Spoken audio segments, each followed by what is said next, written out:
he's taking responsibility for the mistakes that he makes. Why is he taking responsibility for the mistakes that he makes? He's taking responsibility for the fact that the wrong thing happened. Some people, they only take responsibility when they did something wrong. Then you have the personality that doesn't care about if he did something wrong or the other person did something wrong. He says, bottom line, did the right thing happen or not? That sounds like a And president. if he says that the wrong thing happened, he doesn't care at all if it was him, not him, if he was at fault or not at fault. Why? It doesn't make a difference. Because there's a tragedy that happened. Something wrong happened. Something wrong happened, he says, that's my problem. If something wrong happened under my responsibility, even if I wasn't at fault, that's my issue. And that's the lesson that the leader gives us. He takes responsibility for his mistakes. And that teaches us that even mistakes, we have the ability to take responsibility. So to answer the question, and you can fix it. You can fix the mistake. The leader gives us the feeling not to do the mistake. When a person has that strong sense of the severity of the sin, then he'll never even come to do the wrong thing. He'll never come to do the wrong thing because he is taking full responsibility. He's taking full responsibility for his wrongdoing, and therefore he'll never come to even make a mistake. This explains why a person is even responsible for a mistake. Why should we be responsible for a mistake? The answer is the mistakes that we do, we actually do them only because we have something bad that wasn't fully cleaned and cleared inside of us. If a person was fully proper internally, he wouldn't come to make a mistake. Let's give one example to explain this idea, and we'll finish with this idea.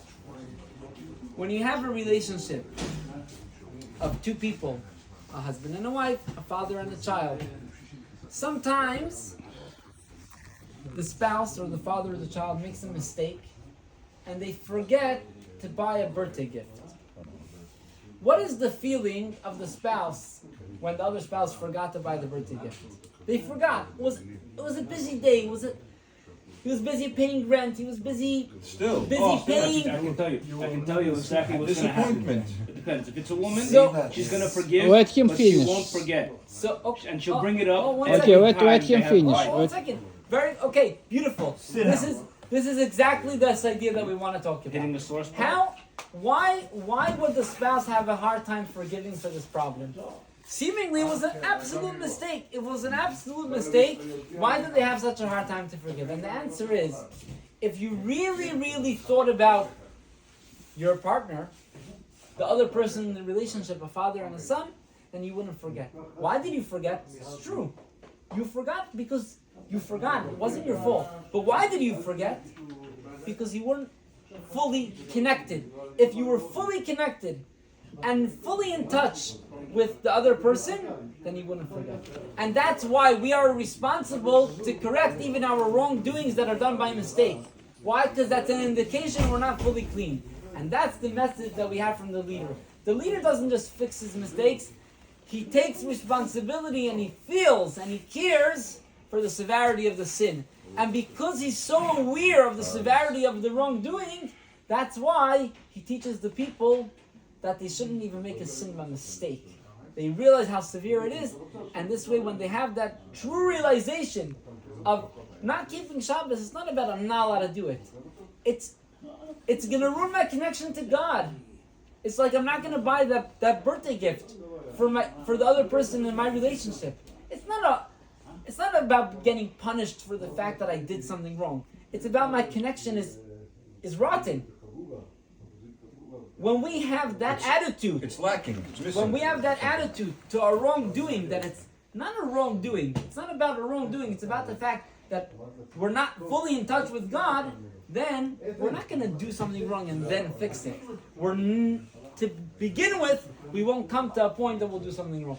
May we speedily come to the days that we will be fully internally perfect, which will be by the days of Mashiach, which then our bodies won't even allow us to do something wrong. It actually says when Mashiach will come, if a person were to try to pick a leaf off a tree on Shabbos, which is forbidden, the world is going to be so purified. It's forbidden to take leaf, from the tree on the Shabbat. Huh? It's forbidden. Yeah.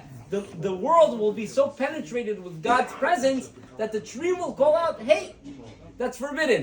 That's how purified the world will be. It will be so in touch with God that it will feel the wrongdoing. Maybe speedily Amen. have the. It's going to speak. Maybe it's going to smack him. How do we know if it's going to hit him or That's speak right. him? We don't know if Okay, it's actually in this week's Parsha that we make sacrifices. David We'll was see what's going to happen. David was first. Yeah. So I'm now making you the leader of the minion. Okay, you're in charge of getting people for a minion. Come back on Thursday. No, how about you're going to make a charge of me with the money? How about that? I would love to give you the money. As soon as I have the money, I will give you You the don't have card. to give me nothing. I can give you the money. Okay, give me the money. The thing is, I will happily take the... No. That's it? Yeah, we're done for now. Give him the money. Okay, so in this week's... David was first. David came first. He asked the questions first. I'll take the questions afterwards, okay? Okay.